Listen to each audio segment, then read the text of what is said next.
Olá, bom dia. Olá, pessoal, bom dia. Terça-feira, 12 de outubro. Acompanhe as notícias desta edição do Jornal Visual.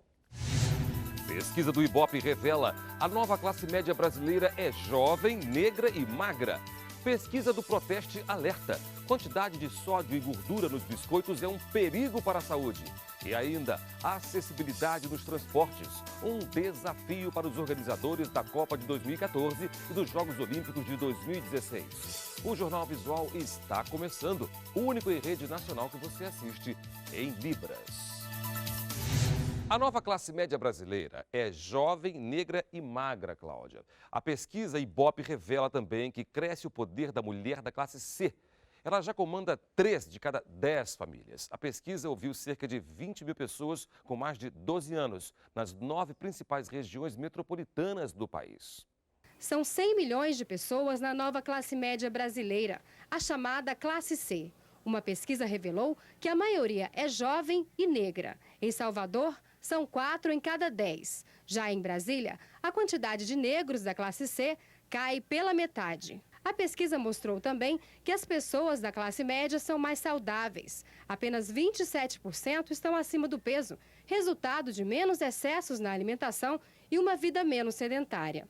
Mas os homens da nova classe média vivem menos. As mulheres têm mais poder na família. De cada 10 lares, 3 são comandados por elas. São as mulheres que também decidem o que vão consumir em casa.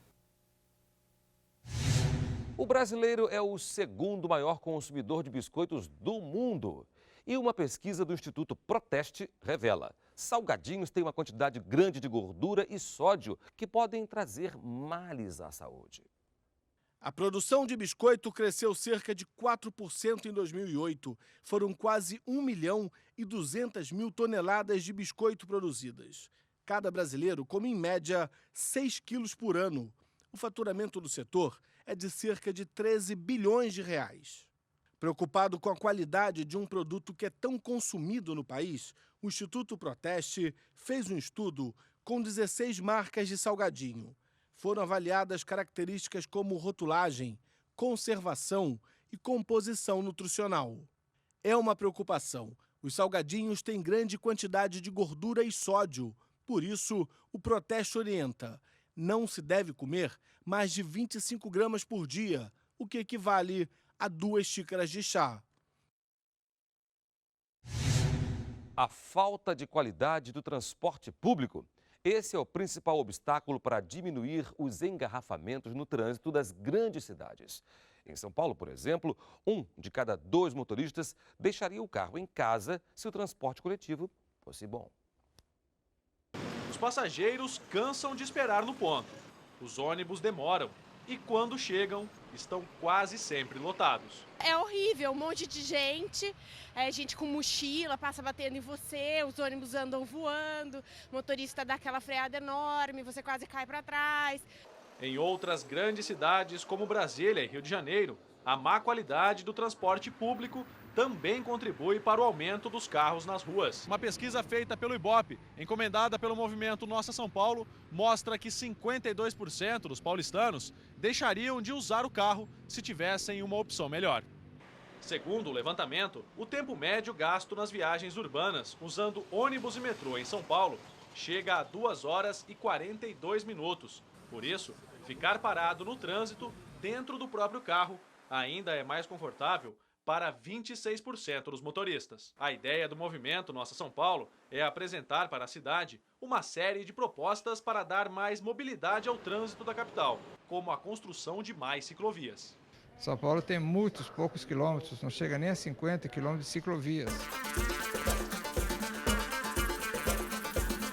Olá, meu nome é Ariel e tenho síndrome de Down. A meu lado está meu amigo surdo, Cláudio Ramalho. Hoje vamos falar sobre caráter. Caráter é um conjunto de atos que uma pessoa adquire ao longo da vida, que define as atitudes dessa pessoa. Podemos comparar o caráter com uma construção de um prédio. É importante ter um alicerce, uma base, para o prédio não cair. Ninguém vê o alicerce desse prédio depois que ele está pronto, mas é ele quem dá a sustentação para que esse prédio não caia. Caráter é assim. Vejo suas atitudes boas e sei que você é uma pessoa de bom caráter.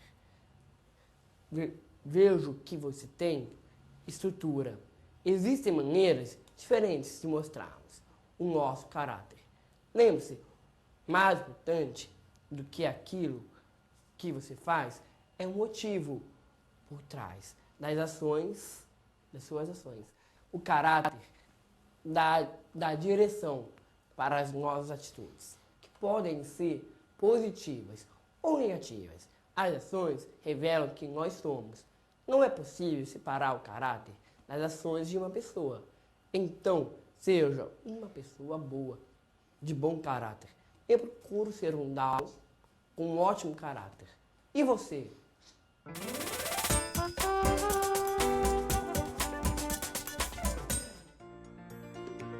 Criança. Brincadeira. Palhaço. E presente. Então, vamos revisar os sinais? Criança. Brincadeira. Palhaço.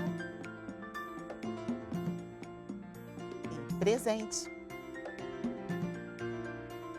Um dos desafios do Rio de Janeiro para sediar a Copa de 2014 e os Jogos Olímpicos de 2016 é a acessibilidade, Cláudia.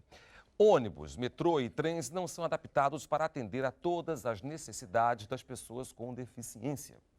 Davi, tornar a cidade mais acessível ainda é um grande obstáculo. Todos os dias, milhares de pessoas escolhem o metrô como meio de transporte no Rio. Andrei deixou de ser uma delas há 11 anos, quando teve que amputar uma perna por conta de um câncer. Por que você não costuma andar de metrô? Porque o metrô não me atende. Se nós temos 1, 2 ou no máximo 3 estações com acessibilidade, todas as outras não têm. E de que me adianta entrar numa estação acessível e tentar sair numa que não tem acessibilidade, né? Nada, eu não tenho para onde ir. A estação da Praça General Osório, na zona sul do Rio de Janeiro, é uma das mais movimentadas da cidade e também a melhor equipada para atender as pessoas com deficiência. Além das rampas de acesso, 3 elevadores levam à plataforma. O chão é parcialmente sinalizado com piso tátil, que serve para orientar as pessoas com deficiência visual, como o Gilson. Acostumado a andar sozinho, são raras as situações em que ele precisa de ajuda. Mas a falta de sinalização no corredor largo fez com que ele reclamasse da falta de autonomia. É de independência, de autonomia, para você poder entrar e sair do metrô, sem precisar do auxílio de ninguém. A promessa da concessionária é que até o fim deste ano, todas as 34 estações do metrô já estejam completamente adaptadas para facilitar o acesso das pessoas com deficiência. Em algumas delas, as obras incluem reformas internas e também no entorno da estação. Atualmente, nós temos das 34 estações, 13 delas já estão com acessibilidade mecânica, seja ela por elevador ou por plano inclinado. As demais estações serão complementadas até o final desse ano. Promessa que vai fazer valer um direito que é igual para todos, o de ir e vir. Eu até sugeri para o pessoal do metrô que eles adotem uma solução semelhante às vagas reservadas para automóveis de pessoas com deficiência. Ou seja, reservem também uma área para pessoas com deficiência, todas as deficiências, cadeirantes, muletantes, cegos, enfim, porque elas assim ficarão protegidas do descontrole da multidão. Tem que melhorar muito, né? Mas dizem que como vai ser aqui a Copa do Mundo em 2014 e a Olimpíada em 2016, talvez até lá eles consigam se qualificar mais, mas hoje não estão preparados não.